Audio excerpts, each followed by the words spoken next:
کامران صاحب اس میں کوئی شک نہیں ہے کہ سپیریئر جوڈیشری میں اس وقت 120 سے زائد ججز ہیں.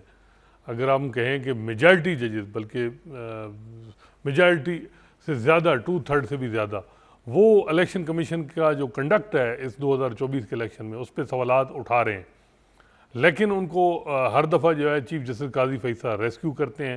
آج بھی جو ہے وہ جو بینچ جس طرح کمیٹی نے تشکیل دیا اس میں وہ ججز نہیں تھے جنہوں نے ریزرو سیٹ کے کیس میں الیکشن کمیشن کے کنڈکٹ پہ سوالات اٹھائے تھے. ججز کا چناؤ ایسا کیا گیا کہ وہ ججز جو صرف جو ہے وہ یہ معاملہ دیکھیں الیکشن کمیشن کے کنڈکٹ پہ سوالات جن کا یہ ماضی نہ رہا ہو کہ جنہوں نے اٹھائے ہوں. لیکن بہت بڑا سرپرائز ہوا بینچ کے سربراہ کو بھی، آڈینس کو بھی، جب جسٹس عقیل عباسی اور جسٹس جمال مندوخیل نے الیکشن کمیشن پہ سیریس قسم کے ریزرویشن شو کی اور انہوں نے کہا کہ آپ نے لاہور ہائی کورٹ کے 4 ججز پہ اعتراضات کن بنیادوں پہ لگائیں. اس کا جواب نہیں تھا. پھر انہوں نے کہا کہ جی آپ لاہور ہائی کورٹ سے کیسے پینل مانگ سکتے ہیں. پھر جسٹس عقیل عباسی کا یہ بھی سوال تھا کہ پنجاب میں اتنا یہ معاملہ کیوں ہو رہا ہے، کیوں اتنا سینسٹیو چیزیں چل رہی ہیں پنجاب میں. تو یہ بڑا سرپرائز تھا کہ جسٹس عقیل عباسی جو ابھی 1 ہفتہ بھی نہیں ہوا وہ سپریم کورٹ میں ان کو ایلیویٹ کیا گیا ہے. تو بڑا کم ہوتا ہے کہ ایسا جونیئر جج اور جو خاص کر جو چیف جسٹس جو ان کو نامینیٹ کر رہا ہو ان کے اوپینین سے اختلاف کر کے وہ الیکشن کمیشن کے کنڈکٹ پہ سوالات اٹھا رہے ہیں. باقی فائنل فیصلہ اس حد تک تو ہو گیا کہ لاہور ہائی کورٹ کا جو ججمنٹ ہے وہ سسپینڈ ہو گیا، کیونکہ قاضی فیصل صاحب اس معاملے میں بڑے کلیئر تھے کہ جی وہ ججمنٹ، وہ جو نوٹیفیکیشن ہے لاہور ہائی کورٹ کا وہ سسپینڈ کرنا ہوگا. لیکن جو سوالات اٹھائے گئے اس سے بظاہر یہ لگ رہا ہے کہ لاہور ہائی کورٹ کا ججمنٹ اگر آپ کہیں کہ سیٹاسائڈ ہوگا وہ بڑا مشکل ہے. اب بال ساری جسٹس عالیہ نیلم جو نامزد ہیں لاہور ہائی کورٹ کی چیف جسٹس ان کے کورٹ میں جو ہے وہ ڈال دی گئی ہے. اب ان پہ منحصر ہے کہ کیا جو جج ملک شہزاد صاحب as a Lahore high court chief justice جو نامینیٹ کیے تھے کیا وہ انہی کو انڈورس کریں گی یا کوئی نیا نام یا کوئی اور ہوگا. لیکن ایک چیز جو ہے جس میں ہم دیکھ رہے ہیں کہ جو الیکشن کمیشن کو ٹائم ملا ہے اس میں اب جو لیجسلیشن ہو رہی ہے ریٹائرڈ ججز کو ٹریبیونل جو ہے وہ ان کے نوٹیفائی کیا جائے ریٹائرڈ ججز کو، تو وہ میرا خیال ہے سکسیس ہو جائے گا ان کا. تو اس پورے نظام میں اگر ہم دیکھیں فروری سے لے کے اب تک الیکشن کمیشن کے ساتھ جو ہے وہ جو الیکشن کمیشن کو سپورٹ ہے وہ صرف جسٹس قاضی فیصل کی ہے پوری اعلیٰ عدلیہ میں. باقی پوائنٹ آف ویو آپ نے ریزرو سیٹ کے کیس میں بھی جیسے اطہر من اللہ، جیسے منیب اختر، جیسے منصور علی شاہ نے بلکہ کہا کہ منٹس آف دا میٹنگ دکھائیں الیکشن کمیشن کے کہ کس بنیاد پہ آپ نے جو ہے وہ ایک پارٹی کو جو ہے وہ ایلیمینیٹ کیا جنوری 13 کی غلط انٹرپریٹیشن کر کے. تو اس قسم کے بڑے کڑے سوالات آ رہے اسی ہیں. موضوع پر گزشتہ سماعت میں چیف جسٹس قاضی فائز عیسیٰ نے بھی جو ایک بنیادی سوال ہے کہ اب جب الیکشن کمیشن کو یہ نظر آیا کہ ایک تو بنیادی چیز یہ ہے کہ اعتراضات تو الیکشن کمیشن کے کنڈکٹ پر ہیں، جو اعتراضات ہیں، جو دھاندلی کے الزامات ہیں وہ الیکشن کمیشن پر ہی ہیں، اور الیکشن کمیشن پھر عدلیہ کے چیف جسٹس کے نامزد کردہ جو ٹریبونلز ہیں اس کو مسترد کر رہا ہے، اور پھر اس کے بعد جو حکومت ہے وہ اور جو صدر ہیں وہ ایک آرڈیننس کے ذریعے اس بات کو پش کر رہے ہیں کہ جو الیکشن کمیشن کے چاہتی ہے کہ ریٹائرڈ ججز پہ مشتمل ٹریبونلز بن جائے. تو یہ جو معاملہ ہے جو کہ ظاہر ہے کہ بظاہر بھی اور ویسے بھی اس پہ کافی سوالات اٹھ رہے ہیں.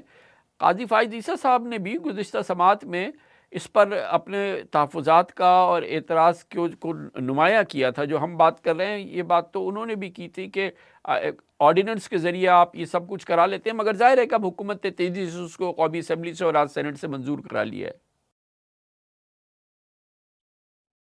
جی جسٹس قاضی فیصل کا جو آرڈیننس پہ اعتراض تھا، آبجیکشن بھی ان کے کنسرن بھی تھے، اسی وجہ سے آپ نے دیکھا ہوگا کہ اسمبلی میں یہ بل جو آرڈیننس ہے یہ اس کو کوشش کی جا رہی ہے کہ ایک ایکٹ میں کنورٹ کیا جائے، اپروول لے لی جائے.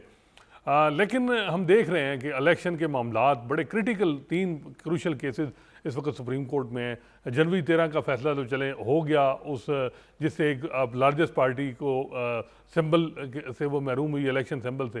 لیکن 3 کیسز ہیں. ریزرو سیٹ کا معاملہ ہے، پی ٹی آئی کی 78 سیٹیں جو ہیں وہ ان کو نہیں ملیں اور وہ دوسری جماعتوں کو مل گئیں.